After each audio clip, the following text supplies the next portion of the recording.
nosso boa noite a todos. É sempre prazeroso ter a presença de vocês aqui na casa. E, como de costume, às terças-feiras nós fazemos o estudo do Livro dos Médiuns. E também, como de costume, nós sempre temos a nossa prece inicial. E, por diversas vezes, a gente vê a singularidade de Jesus falando sobre a oração. Ele nos diz assim: quando orares, entrai no seu quarto, ou seja, entre no seu foro íntimo, feche seus olhos, converse com Deus, com certeza o seu pedido será atendido. Portanto, vamos fechar os nossos olhos, pedir a Jesus, o médico das almas, que nos abençoe, que nos permita ter uma reunião muito produtiva e que todos nós possamos ser atendidos em nossos objetivos, em nossas necessidades. Nós estamos falando então sobre a formação dos médiuns, nessa parte 2. E hoje a gente vai falar sobre a perda e suspensão da mediunidade. Eu gostaria de recordar um pouco aquilo que foi estudado na semana passada, para que a gente pudesse ingressar nesse item e facilitando mais assim a nossa compreensão. Cada um de nós somos um ser espiritual e na condição de filhos de Deus, podemos dizer que herdamos dele a imortalidade. Deus é eterno, não teve princípio, nem fim. Fomos criados à sua imagem e semelhança. Somos seus filhos, portanto, somos imortais. Isso é muito gostoso de ouvir. Somos imortais. Vivemos nesse mundo em um intercâmbio constante com aqueles que já se foram e com aqueles que convivem conosco. Portanto, somos sensitivos e registramos entidades, espíritos, através de nossos recursos psíquicos. Com o conhecimento da mediunidade, é possível entender que os nossos sentidos são muito pouco perante nossas percepções psíquicas e que estamos constantemente desenvolvendo novas habilidades, novas percepções. E isso é fácil de entender, por isso que Jesus disse que nós somos deuses, porque nós estamos sempre em constante evolução, aprendendo, desenvolvendo, é isso aí a meta nossa. Porém, como já o dissemos, o desenvolvimento deve ser elaborado, desenvolvimento mediúnico, em uma casa respeitável, e o médium deve assumir suas responsabilidades com pureza de intenções, o desejo de desenvolvê-las, muito boa vontade, buscar conhecimentos técnicos e morais dentro da doutrina. Então, isso é para que a gente possa lembrar mais ou menos o que foi dito na semana passada. Os médiuns podem perder sua faculdade? Isso acontece com frequência, qualquer que seja o gênero da faculdade, mas quase sempre também não passa de uma interrupção momentânea, que cessa com a causa que a produziu. Causa de perda da mediunidade seria o esgotamento do fluido? Qualquer que seja a faculdade do médium, ele nada pode sem o concurso simpático dos espíritos. Quando nada obtém, nem sempre é porque a faculdade lhe falta, mas, frequentemente, são espíritos que não querem ou não podem servir-se dele. Qual a causa do abandono do médium pelos espíritos? O uso que ele faz da mediunidade é o que mais influi sobre os espíritos bons. Podemos abandoná-lo quando ele emprega em futilidades, finalidades ambiciosas quando se recusa a transmitir as nossas palavras, colaborar na produção dos fenômenos para os encarnados que apelam a ele ou que precisam ver para se convencer. É muito interessante isso. Então, olha só, quando ele emprega inutilidades, finalidades ambiciosas, o que acontece com o médium? Muitas vezes a mediunidade fascina o médium. O médium ele fica endeusado. Quando ele começa a ser muito procurado, ele cai naquelas fraquezas que ele já tinha anteriormente. Quando nós reencarnamos e quando nós viemos com um compromisso mediúnico, do outro lado nós sabemos das nossas fraquezas e nós vamos ser tentados nas nossas fraquezas. Tem um livro interessante que chama A Vida Escreve, Hilário Silva. É um livro do Chico Xavier e do Valdo Vieira. Nós vamos ver o Hilário Silva citando ali certos médiuns que se envolveram. Mas eu tive uma experiência dessa aqui em Americana, com uma médium. Olha só, essa médium ela foi trazida do interior para a Americana por empresários que queriam usar a mediunidade dela.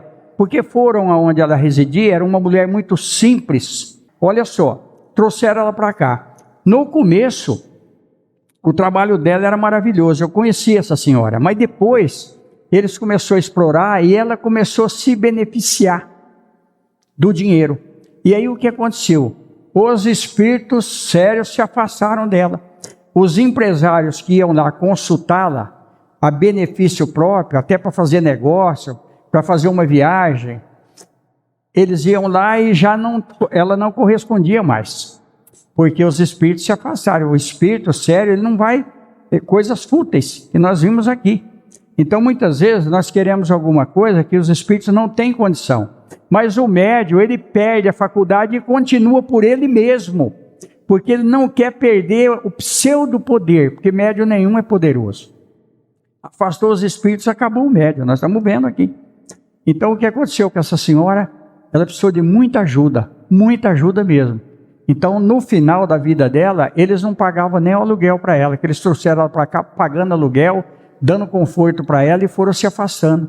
Por quê? Interessado. Então, toda pessoa que ele tem interesse material e que ele cai em golpes materiais, é porque ele quer levar alguma vantagem. É muito difícil. Quando nós queremos ganhar muito, usar a espiritualidade a benefício de coisas materiais, que muitas vezes nós não estamos preparados para receber, então acontece isso daqui. E o médium, ele vai sofrer as consequências. Esse dom de Deus não é concedido ao médium para seu prazer, e menos ainda para servir às suas ambições, mas para servir ao seu progresso e para dar a conhecer a verdade dos homens. Se o espírito vê que o médium não corresponde mais aos seus propósitos, nem aproveita as instruções e os conselhos que lhe dá, afasta-se e vai procurar um protegido mais digno. O espírito que se afasta não pode ser substituído, e nesse caso se poderia compreender a suspensão da faculdade. Não faltam espíritos que desejam, acima de tudo, comunicar-se. Estão sempre prontos a substituir os que se retiram. Mas, quando este é um espírito bom, pode ter se afastado momentaneamente, privando-o, por algum tempo, de toda a comunicação, para que isso lhe sirva de lição e lhe prove que a sua faculdade não depende dele e não deve servir para envaidecimento. Essa privação momentânea tem ainda o fim de provar ao médium que ele escreve sob influência de outro, pois, de outro modo, não haveria intermitências. Aqui nós estamos falando assim mais sobre o médium psicógrafo, mas isso pode ocorrer em todas as qualidades, em todas as formas mediúnicas. De resto, a interrupção da faculdade não é sempre uma punição, demonstrando às vezes a solicitude do espírito pelo médium a quem se afeiçoou e ao qual deseja proporcionar um repouso que julga necessário. Nesse caso, ele não permite que outros espíritos o substituam. Mas existem médiuns de muito merecimento moralmente falando, que não sentem nenhuma necessidade de repouso e ficam muito contrariados com a interrupção, cujo objetivo não compreendem. Serve para experimentar-lhes a paciência e avaliar a sua perseverança. Muitas vezes também é para lhe deixar tempo de meditar sobre as instruções que lhe deram. É por essa meditação que reconhecemos os espíritas verdadeiramente sérios. É então necessário que o médium prossiga nas tentativas de escrever? Se o espírito o aconselhar, sim, mas se lhe disse que se abstenha, deve obedecê-lo. A suspensão implica o afastamento dos espíritos que habitualmente se comunicam? De maneira alguma. O médium se acha na situação da pessoa que tivesse perdido a vista momentaneamente, mas não foi abandonada pelos amigos, embora não os veja. O médium pode e deve continuar a conversar pelo pensamento com os espíritos familiares e persuadir-se de que é ouvido. A falta da mediunidade não o priva das comunicações mentais. Muito importante esse diálogo que nós conversamos. Às vezes a gente pensa que a gente está conversando sozinho, né? Dá uns diálogos bacanas, a gente conversa até um tempo. A gente está conversando com os nossos mentores, com os nossos amigos, com nossos familiares. Desde que a conversa seja saudável, a gente começa a observar isso. Isso também quer dizer que nós podemos conversar com espíritos que não são muito afins. Porém, a nossa percepção vai revelar pelos fluidos, pelas ideias, pela forma de pensar que ele explana, né? Mas é muito bom a gente poder ter essa possibilidade de conversar mentalmente. Então a gente não está falando sozinho não, né? E a gente precisa tomar cuidado também, porque às vezes, sem a gente perceber, eles nos induzem a confusões, etc. Principalmente familiares. Às vezes a gente tem uma paz, uma tranquilidade dentro de casa, está tudo maravilhosamente bem. E de repente uma coisinha de nada cria um alvoroço dentro do lar. Por quê? Porque nós não observamos as nossas intuições, os pensamentos que chegam até a nossa mente. Eu conversei com uma amiga agora, um pouquinho antes da reunião, e a gente estava comentando exatamente sobre isso. A conversa mental. Principalmente em termos obsessivos. Quando nós estamos sentindo um problema obsessivo, que nós sabemos que nós estamos sendo envolvidos, vamos conversar com a entidade. Olha, eu não posso te ajudar. Não posso assimilar o seu pensamento. Eu vou te pedir que você siga a luz, porque Jesus pode te ajudar, eu não posso. Ou encaminhe aqui para o Chico Xavier. Chico Xavier, ininterruptamente, tem reuniões espirituais aqui. Os espíritos continuam trabalhando. Isso daqui não fecha as portas materiais, mas as espirituais estão sempre abertas. Então isso é muito interessante. E quando a gente conversar muitas vezes, se a gente estiver sozinho, podemos conversar em voz alta, mas isso quando estiver sozinho, porque se a gente conversar na rua, alguém vai querer internar a gente, tá? Mas não tem problema nenhum, vamos conversar, vamos falar em voz alta. Meu irmão, eu não posso, tá? Você tem que entender, e tudo bem. Porque nós nunca estamos sozinhos. Nunca. A interrupção da faculdade mediúnica nem sempre é uma censura dos espíritos, não, pois pode ser uma demonstração de benevolência. Por que meio se pode reconhecer uma censura na interrupção? Que interrogue a sua consciência e pergunte a si mesmo que uso tem feito da sua faculdade. Que bem disto tem resultado para os outros? Que proveito tem tirado dos conselhos que lhe deram? E terá a resposta. Olha, a mediunidade, ela é uma alavanca para o nosso progresso espiritual. A partir do momento que a gente realmente assume a mediunidade e a gente trabalhe nela, a gente vai perceber que a nossa vida muda. A gente começa... Eu não posso falar que nesse mundo nós vamos ter a felicidade, mas nós temos como eu poderia, lances de felicidade, momentos de alegria que nos faz muito bem para a alma.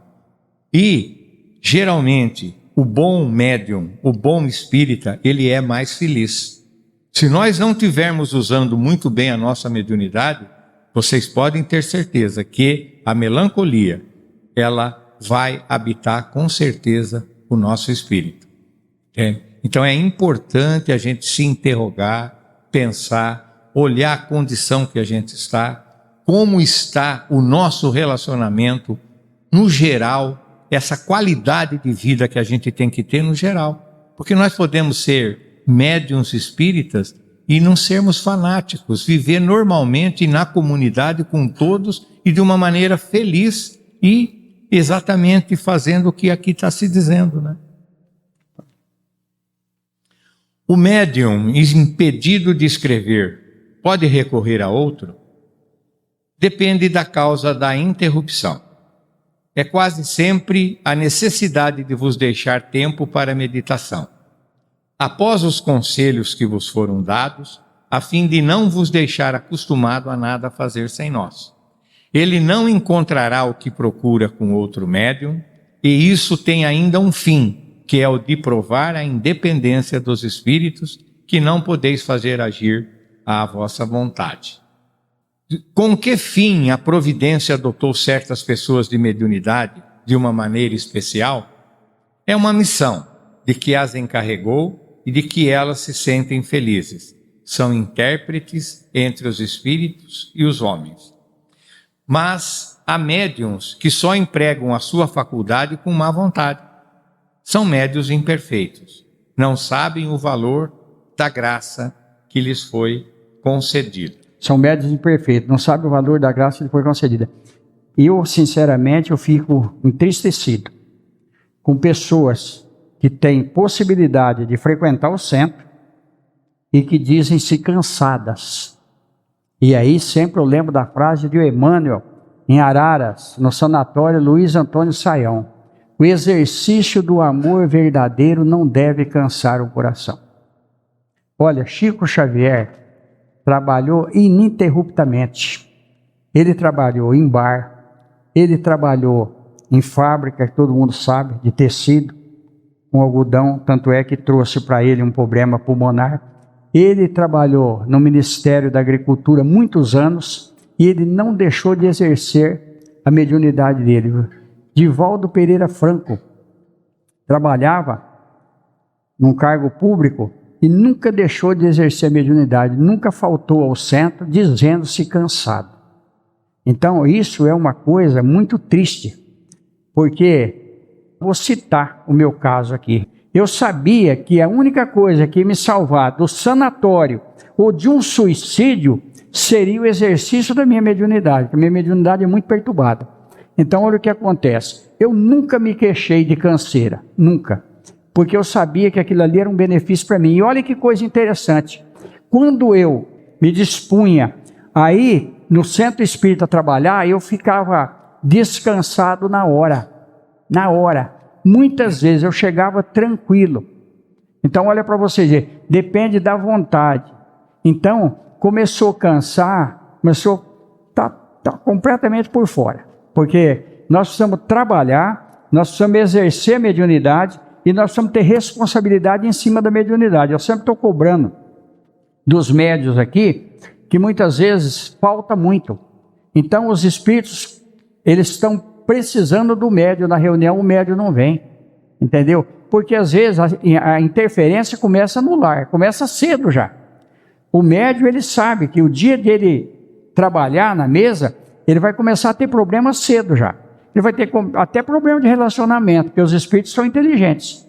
Aí o que acontece? Não vem no centro, entendeu? Aí depois começa a se queixar, porque aí as coisas materiais também não dão certo. Não dão certo, porque é um compromisso. Nós vamos morrer, vai ficar tudo aqui. Nós somos imortais, como o Roberto falou, o físico fica, mas e o espírito? São médiuns imperfeitos. Se é uma missão, por que não se apresenta como privilégio dos homens de bem, sendo dada a pessoas que não merecem nenhuma consideração e que podem abusar dela? Precisamente porque essas pessoas necessitam dela para se aperfeiçoarem e para que tenham a possibilidade de receber bons ensinamentos. Se não a aproveitarem, sofrerão as consequências. Jesus não falava de preferência aos pecadores, dizendo que é preciso dar aos que não têm. Isso é fantástico, né? São os doentes que precisam de médico, né? As pessoas que têm grande desejo de escrever como médiuns e não o conseguem, podem chegar a conclusões negativas contra si mesmos, no tocante à boa vontade dos espíritos para com elas? Não, porque Deus pode haver-lhes recusado essa faculdade, como pode haver-lhes recusado o dom da poesia ou da música, mas se não gozam desses favores, podem gozar de outros. Como um homem pode aperfeiçoar-se pelo ensinamento dos espíritos quando não tem, seja por seu intermédio ou de outros médiuns, a possibilidade de receber esse ensino direto? Não tem ele os livros, como os cristãos têm o Evangelho? Para praticar a moral de Jesus, os cristãos não precisavam ter ouvido as palavras da própria boca do Mestre. O médium, isso é Emmanuel dizendo, tem obrigação de estudar muito, observar intensamente e trabalhar em todos os instantes pela sua própria iluminação. Olhando isso, parece que os espíritos superiores estão sempre cobrando a gente, né, de uma forma muito intensa, né? Mas não é. É para que a gente realmente seja mais feliz, a gente aprenda. A gente precisa sair do terra. A gente precisa viver mentalmente numa esfera espiritual um pouco mais elevada. Se a gente não estudar para a gente entender, né? É como a professora do primário que pega os nossos filhinhos e passam a eles a oportunidade de ler e escrever. A partir daí eles podem conquistar o planeta, porque aprendendo a ler e a escrever, todas as dúvidas eles vão conseguir sanar. E essa é a oportunidade. A gente busca a felicidade. A gente busca ser feliz. A gente quer a felicidade de todos aqueles a quem amamos. Se a gente não tem conhecimento, como a gente pode ser feliz? Como a gente pode oferecer àqueles a quem nós amamos essa felicidade que nós tanto desejamos, se a gente não quer estudar? Então, estudar, gente, é a grande mensagem do Espiritismo. Por isso que tem constantemente livros.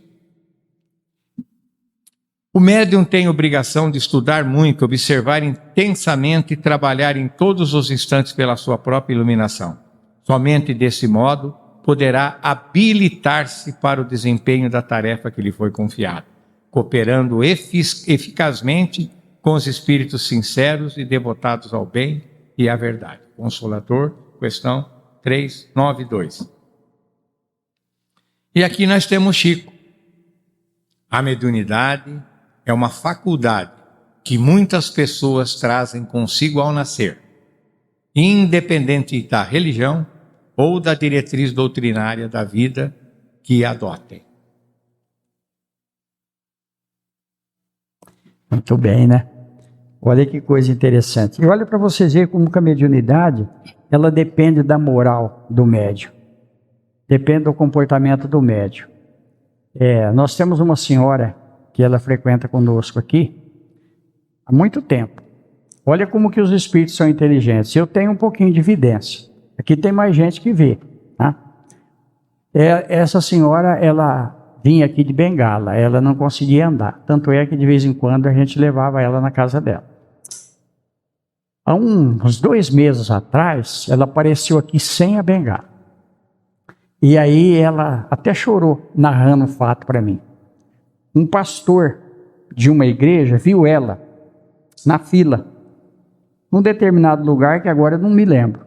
E chegou nela e falou para ela assim, a senhora permite que eu faça uma oração para a senhora? Que eu estou vendo um problema no joelho da senhora. Olha só, o médium. Ela falou, pode fazer. Aí, antes de fazer a oração, ele perguntou, que religião a senhora é? Ela falou, eu sou espírita. Aí a mulher dele estava junto, falou, mas a senhora é espírita? Ele falou, ó, fica tranquila porque não tem problema a religião. Eu estou aqui, olha, em nome de Jesus. E fez uma oração para ela. E quando ele começou a fazer oração para ela tem evidência também. Os espíritos não deixavam ela ver o problema espiritual que estava na perna dela, nem eu, nem a Rosana que está aqui, que vê, e mais pessoas aqui que têm evidência. Mas o pastor viu. E quando ele começou a fazer oração, ela começou a ver um buraco preto no joelho dela. E esse buraco foi se iluminando e se transformando em luz. E ela deixou a bengala. Olha a mediunidade aí. Olha o exercício da cura. Então, muitas vezes, nós estamos precisando de uma energia que, às vezes, nem está no centro espírita. Por isso que religião é rótulo. Eu sempre comento isso. O que manda é o coração. E o que manda é a moral daquele que está falando em nome do Cristo. E que tem poder. Então, um passe não é igual ao outro. Em hipótese alguma. É diferenciado porque depende daquele que está aplicando. E depende também da busca daquele que está recebendo. Então, olha só a mensagem da doutrina espírita. O médium, ele vai desenvolvendo, e a partir do momento que ele começa a evitar certas coisas que são nocivas a ele e aqueles que estão próximos dele, ele vai começar a perceber que a mediunidade dele começa a aflorar. Ele começa a ter mais poder espiritual. Não é vantagem, mas é uma necessidade porque ele assumiu esse compromisso. É um compromisso mediúnico. Todos nós aqui somos sensitivos. Todos nós temos mediunidade. Na segunda parte agora, nós podemos ajudar. Podemos dar um passe em alguém que a gente conhece que não está presente, através do nosso pensamento. Por quê? Porque nós estamos aqui em nome de Jesus. Então, que Ele nos abençoe. Nós vamos para a segunda parte. Cada um faz o seu pedido mental. Tudo que nós falamos aqui é para o nosso bem, para o nosso espírito. Roberto leu ali que nós estamos limitados pelos sentidos do corpo físico, mas o espírito tem muito mais. A partir do momento que nós vamos desenvolvendo, nós vamos superando os sentidos que estão restringidos pelo nosso corpo físico. E agora é aquele momento. Vamos pedir a Jesus que nos envolva. E no mais, só agradecer a todos. Nós vimos aqui a responsabilidade do médium. Então, é muito importante realmente a nossa conduta. Eu assisti algumas reuniões do Chico Xavier e eu fiquei impressionado, porque é difícil a gente aguentar 1 hora, às vezes, no centro espírita. Eu sei que muitos aqui estão com vontade de ir embora já. Mas, no Chico Xavier, a reunião começava às 8 horas. Teve uma vez que eu saí de lá às 3h15 da manhã. E parece que não passava o tempo. E o Chico Xavier chegava, tomava o lugar dele na ponta da mesa, não levantava mais, não tomava água, nada. E ele psicografava ininterruptamente ali. E era muito interessante. No final, um pouco antes do encerramento, alguém fazia ali uma prece, encerrava, e depois ele ainda ia ler as psicografias, e depois ele ainda ia atender todos. Ele pegava na mão de todos, um por um. Só aqueles que não queriam é que saíam. Então, olha só, um homem frágil, num corpo frágil, e que tinha essa possibilidade. Então, quem assume o compromisso mediúnico, ou mesmo de atendimento no centro espírita, ele não deve se cansar. E um outro detalhe, ele não deve reclamar, senão ele não está preparado para o trabalho. Muita gente chega em alguma instituição e a gente vê a pessoa trabalhando ali contrariado. Trabalhou contrariado, está fora de órbita, vamos dizer assim. Não adianta, nós precisamos exercer com amor. Aquilo que Jesus trouxe para nós foi o amor, não foi religião. Então a doutrina espírita prega o quê? O amor, o entendimento, a gente compreender o outro, e entender o outro. Nós não somos obrigados a concordar com nada, mas nós precisamos respeitar tudo. Essa é a mensagem da doutrina espírita. Aquilo que a gente acha que não é bom para nós, o apóstolo Paulo diz isso aí. Tudo posso, mas nem tudo é lícito. Então é só analisar. E o médium vai analisando, e quanto mais ele vai exercendo a mediunidade, mais ele vai ficando sensível, e mais ele vai sendo um instrumento de Deus, de Jesus. Que Deus nos abençoe, que Jesus nos ampare. Muito obrigado, gente, pela presença.